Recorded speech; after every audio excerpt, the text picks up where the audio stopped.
No. Primero, tips para el armado y agradecimientos. Pero quédate ahí que ya lo vamos a estallar. Primero, un agradecimiento especial a todos los suscriptores del canal. Ya somos más de 1,5 millones de locos por los globos. Vos, si no lo hiciste, estás a tiempo. Suscríbete ya. También un agradecimiento especial para todos los miembros que decidieron unirse al canal y apoyan la creación de este contenido que tanto les gusta. Y ahora algunos detalles sobre el armado. Si prestaste atención, utilizamos grupos de 5 globos, ¿sí?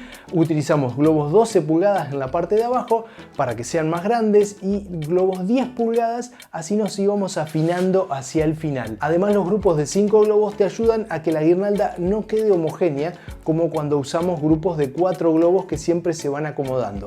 Otro detalle es que además de hacerla con hilo de nylon, como hicimos acá, atándola con hilo de pescar, puedes utilizar la cinta que en muchos videos me has visto utilizarla. Los globos 5 pulgadas los uní de a 3 y con una bandita elástica. A mí me parece que ese sistema es muy bueno porque te deja cambiarlo de lugar y siempre darle la forma que vos quieras. Pero si no, también podés utilizar puntos de silicona que son muy efectivos. Mirá, pegás uno por acá.